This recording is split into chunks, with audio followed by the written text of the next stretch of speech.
আজকে অনেক দিন পরে টোনা মাছ ভুনা করে দেখাবো। হ্যালো বন্ধুরা, আসসালামু আলাইকুম। টোনা মাছ খেতে কিন্তু খুবই ভালো লাগে। এটা সামুদ্রিক মাছ, অনেক ভালো লাগে। কার কাছে কীরকম লাগে জানি না। এটা কিন্তু একবার ঝোল ঝোল করে রান্না করা যাবে না, একদম মাখা মাখা করে শুধু পেস্ট দিয়ে ভুনা করলে কিন্তু খুবই মজা লাগে। আমি কিন্তু এখানে ছোট ছোট টোনা মাছ নিয়ে নিয়েছি। এখন এটাকে আমি প্রথমে ভেজে নিব।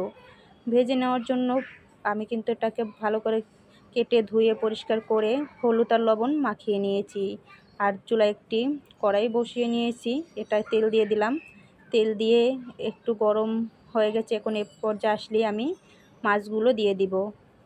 এই মাছটা কিন্তু অনেক বড় হয় এবং ছোটটাও পাওয়া যায়। যে যেরকম পাও না কেন হাতের কাছে, সে সেরকম করে ভুনা করতে পারো। অনেকেই আবার আছো এটাকে একদম থেতলে নিয়ে ভুনা করো, ওরকম খেতে আমার কাছে ভালো লাগে না। এরকম পেস্ট দিয়ে ভুনা করলে কিন্তু খুবই মজা হয়। আর যারা এখনও এই মাছটা খাওনি, তারা এই রেসিপিটা ফলো করলে কিন্তু খুবই ভালো হবে। একবার খেয়ে দেখবা যে কতটা সুস্বাদু হয়। আসলে কিন্তু সামুদ্রিক মাছ খাওয়া খুবই ভালো। অনেকেই খাও না, যে লবণ লবণ লাগে, রান্না করলে ভালো হয় না বা কালার ভালো দেখায় না, খেতেও ভালো লাগে না। তারা আজকে এই রেসিপিটা আমার ফলো করো, তাহলে দেখবা খুবই সুস্বাদু হবে খেতে। আর তোমাদেরকে দেখবা আবারও খেতে ইচ্ছা হবে একবার খেলেই। প্রথমে কিন্তু আমি মাছটাকে আগে ভেজে নিয়েছি, আর ভেজে নিয়ে তুলে রেখেছি। দেখতেই পাচ্ছ কত সুন্দর করে আমি ভেজে নিয়েছি। এখন এ পর্যায়ে আবার কড়াইটার ভেতরে তেল পেস্ট দিয়ে ব্রাউন কালার করে ভেজে নিয়েছি পেস্টটাকে। এ পর্যায়ে এসে এখানে 2 টেবিল চামচ আদা রসুনের পেস্ট দিয়ে দিচ্ছি।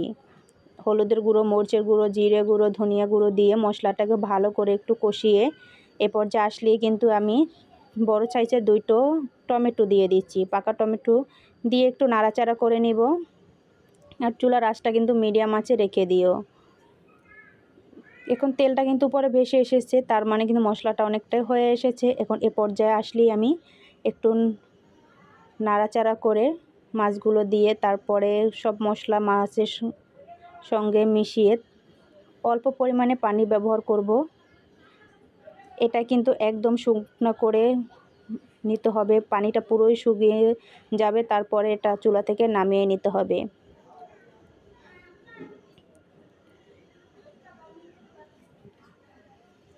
এই মাছটা কিন্তু বড় সাইজেরটাও খেতে খুবই ভালো লাগে। আর অনেকেই বলো যে এটা সুরমা, কেউ বলে টোনা। আমি নিজেও জানি না কোনটা সুরমা মাছ বলে, কোনটাকে টোনা মাছ বলে থাকে। একটি আছে কিন্তু মাছের উপরেই অনেক কাঁটা থাকে, এটা হচ্ছে কাঁটা ছাড়া মাছ। কাঁটাওয়ালাটাও খেতে কিন্তু খুবই মজা লাগে। এরকমভাবেই ভুনা করতে হয় পেস্ট টমেটো দিয়ে, তাহলে খুবই সুস্বাদু হয়। আর ওটা তো খেয়েছি, তাই ভাবলাম যে আজকে এই যে কাঁটা ছাড়া এই মাছটা একটু খেয়ে দেখি যে কীরকম লাগে। না, দুটোই কিন্তু খুবই ভালো লাগছে। আর এটা একদমই ইলিশ মাছের মতোই লাগছে। এটার ভেতরে কোনো কাঁটাই ছিল না, শুধু একটি বড় কাঁটাই ভিতরে, এছাড়া কোনো অবশিষ্ট কোনো কাঁটা নেই।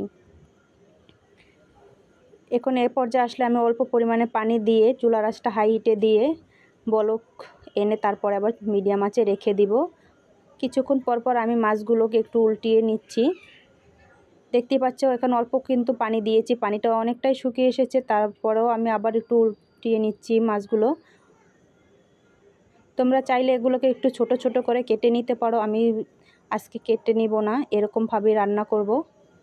দেখতেই পাচ্ছ কত সুন্দর একটি কালার চলে এসেছে। আর এই মাছটা কিন্তু খেতে আমার কাছে খুবই ভালো লাগে। আমি এ কাঁটা ছাড়া মাছটাই প্রথমবারই খেয়েছি। তোমরাও একটু খেয়ে দেখো যে কতটা টেস্টি হয়। আসলে কিন্তু খুবই মজার ছিল মাছটা, একদম ইলিশ মাছের মতো। এ পর্যায়ে আসলে কিছু ধনিয়া পাতা কুচি দিয়ে চুলা থেকে নামিয়ে নেব। ভিডিওটা ভালো লাগলে একটু লাইক কমেন্ট ও শেয়ার করে দিবা। সবাই ভালো থাকো, খোদা হাফেজ।